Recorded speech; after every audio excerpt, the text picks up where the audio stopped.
Hello and welcome back, everyone, to our Rocket Rabbit run of Omega Ruby Randomizer. And in this episode, we'll be continuing on through the Ashen route next to Falibor Town, and encountering some Zweilous in the grass, as well as finding one of our first field TMs.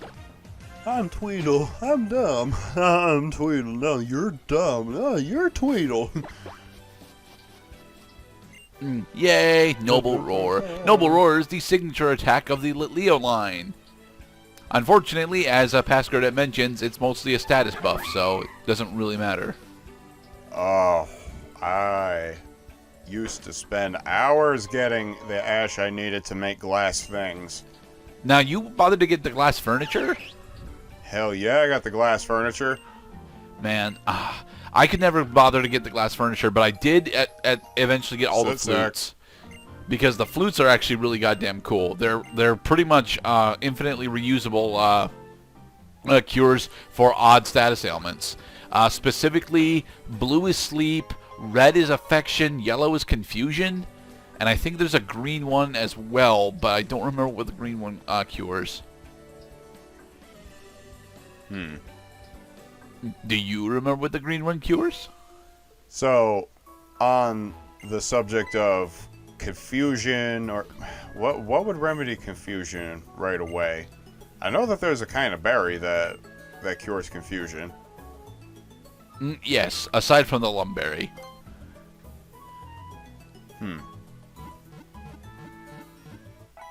Also, there are berries that now inflict confusion if your natures are not appropriate.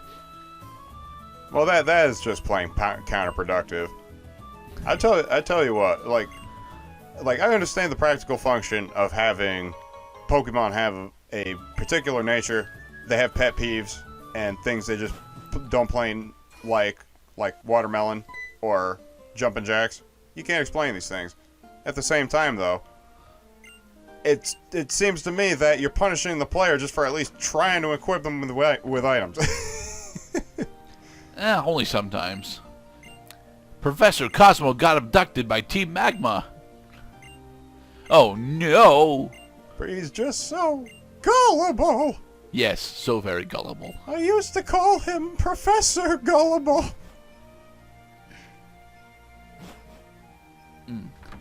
So yeah, Falibor Town is really just, a small stopping point on our adventure. Up there is the guy that would actually give us the TM for Dig, classically.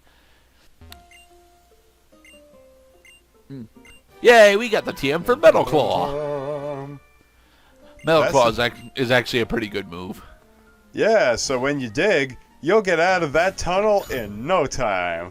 You got the Dig TM, right? That's the one I gave you?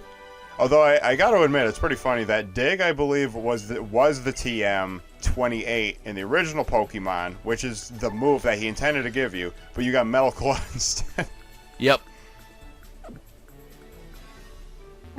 Alright, so this is Lynette's house. We just encountered Lynette while she was up there, and we are going to talk to her in order for her to bribe us by bribe us in order to make sure that she,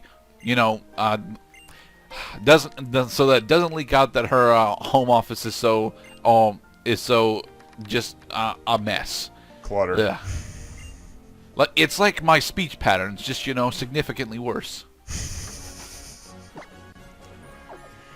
It's that the Japanese have the tradition of decluttering in order to get the words out of one's own goddamn. Yes, they do. Having too many things in one's closet translated to having too many things on one's mind. And let's see. Hey, it's a Delcatty. We talked about you before. It's another. Hey. It's cat versus cat. It's a cat fight. Except we're not actually going to fight because we don't actually need the wild Pokemon experience pretty much for the rest of the game. I'm going to cherish that memory. I can't remember the last time I saw a Delcatty fight a Persian, for instance, because that would be the only other Pokemon combination possible during the time when I was playing. Well, you were playing perhaps, but not anymore. I mean, one of the more common ones that would have happened during Gen 7 would have been Torracat versus Delcatty, but I don't think that Skitty was actually in Alola. I have got So what Pokemon are we sneaking up on now? Ooh, a Beheeyem! Look like a Pokemon.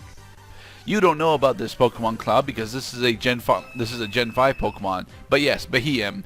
He is the evolved form of LGM, and yes, their names are actually based on the old sci-fi trope of aliens. They are normally psychic type Pokemon, and that's about all you need to know about them. Yes. What? Oh my God, Uncle Todd, what is it that got in it? Put the scare in you. It was Beams. Another Pokefan has a Cleffa. That is a very appropriate Pokemon for a Pokefan to have, the Cleffa. And it's got minimized. Of course. Well, stop it. Oh, you don't have to stop. What would be another attack that capitalizes on the Pokemon being smaller? Just Stomp. Well, actually, I think Body Slam does it now, but it doesn't do it as of Gen 6. I think Body Slam got that steroid when we transitioned into Gen 7. Maybe it got it when we transitioned into Gen 8, but I'm not sure. Power Trick. Yep, it's okay. What Power Trick does, it just switches its attack and defense stats, but Cleffa already has minuscule attack and defense stats, so. Right, because it's a baby. Yep. The big issue here is that the fact that it's used minimized 3 times, so it has maxed out evasion. Stop using Power Trick and attack us, damn it. Right. Stop using the same 2 attacks. I know you. Yeah, there it is. There's the stupid randomness I was talking about. How much is this going to do? Nothing. And it's going to do. Because she's still a baby Pokemon, she still has pitiful attacking stats. Yep, and now it's going to do even less because she crippled her own special attack stat. Yep. This is ridiculous. See, this is why you should drink plenty of water while exercising in the sun, wear a hat and a t-shirt. So you don't overheat.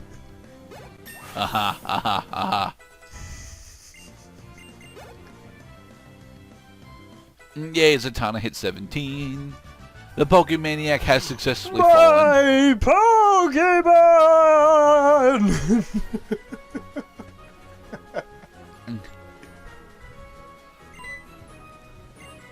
For the record, she is not actually talking to anyone. There are no magma grunts on this route. She was trying to make contact with the bone. Yes, the rare bone. It's one of the treasure items that you can sell for quite a bit in the shops. Much like the nugget and gold nugget. Much like the comet shard, actually. I mean, honey, you should have looked in the other meteorite site, goddammit. Well, see, that's a big meteor. See, yeah, there's nothing in that one. Damn it. I am fascinated by the idea that meteors and meteor sites are, well, tourist spots for one thing, but also natural phenomenon. And I am happy that the Pokemon world the Pokemon world of all things, not National Geographic, not Planet Earth, but Pokemon is reminding me that debris naturally falls from outer space quite regularly throughout Earth's lifetime. Hell, that was one of the original origins for Clefairy and Clefable, if you recall. There was a myth going around in Gen 1 that they are actually from the moon. Right. And then in Gen 3 we expanded on that by introducing both Deoxys and Jirachi. And as a plot point later on in the game, yeah, it actually gets to be confirmed, at least in this game, that Deoxys is in fact from outer space. Well, I mean, sure. So is Jirachi. Jirachi's cool. only implied to be from outer space. I don't think Jirachi actually is from outer space. Well, how about like Lunatite? No, Lunatone and Solrock are naturally occurring Pokemon. They just happen to have appearances similar to celestial bodies from Earth.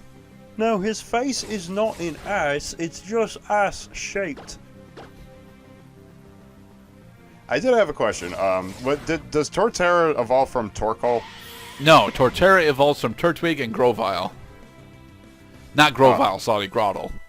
Because I was thinking, like, Well, first the Torkoal is a hot ball of uranium, then after 3 billion years it cools down and starts to form life. The problem is Pokemon is not willing to be so drastic with its evolution chains. Or even like a stone. How are the usage of like the basic stones? Water stone, leaf stone. They pretty much get ignored after Gen 5, actually. I think the last major stone evolution that we got was Chandelure, and that was Lantern into Chandelure via the Dusk Stone. And they had to invent the Dusk and Shiny Stones in Generation 4 in order to introduce other stone evolutions for specifically Gen 3 Pokemon. I think that's the point where the game starts to expose that they simply did not have it at one point. I mean, we did get an Ice Stone eventually. We did, and specifically the Ice Stone is to evolve Alolan Vulpix and Alolan Sandshrew into their Alolan counterpart, specifically Alolan Ninetales, who is fucking gorgeous, and Alolan Sandslash, who looks cool, but is a steel ice type, and therefore is totally useless. Oh, admin battle. Yep, Tabitha and Tabitha and a Grunt. For the record, Tabitha's the fat one. Oh, why do they gotta have the legendary Pokemon? Why can't I have a baby? Why does May open with Ladybug when she had a Latios earlier? I am Dialga. I am going to completely ruin your life. No, we're actually slightly higher. Slightly higher level than we're supposed to be, so this isn't all that difficult of a fight. But you know, it says, why is it super effective on Catwoman? Because she's part flying type. Fuck.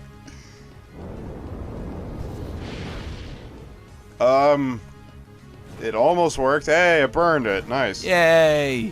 Unfortunately, That was Dialga's lucky. actually a special attacker, so it doesn't really matter that it got burned. But It's gonna get healed though.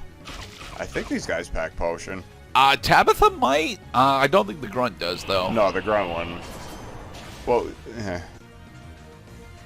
well, god damn it. Our poor Catwoman has been disabled by the Dialga. Don't worry, she's just sleeping.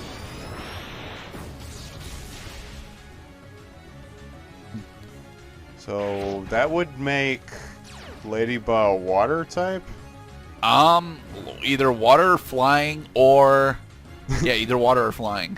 So you see, that's part of the game now, is that we have to extrapolate what type the Pokemon are. Yep. All right, Ladybug. Now you've got drought going. Use some more of the heat wave, please. Oh, do fire type attacks do extra damage against creatures that are already burned? No, but fire type attacks do extra damage under harsh sunlight. Under harsh sunlight, right? Oh my sweet. And then Dialga avoided the damn heat wave. Oh well, the burn finished her off. Oh, thank God. You guys are going to get hella experience for that. Yeah, but Catwoman will not be part of it. Yeah, that's alright. It's a difference of 1 level. It's negligible. And the Flower Shield. I don't remember what Flower Shield actually does. It raises the defense staff of all grass Pokemon in the battle. That's honestly pretty terrible because it's by 1 stage and Type specific. And type specific, yes.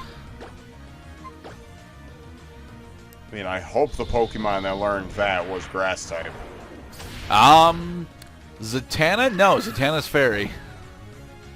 Well, I mean, like, naturally learning it. I mean, the randomizer is quite... It's distorting... It seems to be distorting what is a very coherent game. And Tabitha also has a Drowsy! Yay. Drowsy. I'm going to tickle you with my wiggly little fingers. That is what it does with its physical attacks. It gestures with its fingers at you. Mammo swine. I want a Mammo swine! Damn Hello. it, May! God damn it! Like, where do you keep getting these Pokemon? Alright, and in the next episode, we will successfully deliver Professor Cosmo back to Fall Arbor Town. Sweet. I know it's Fall Arbor Town, I've always pronounced it Fallabor.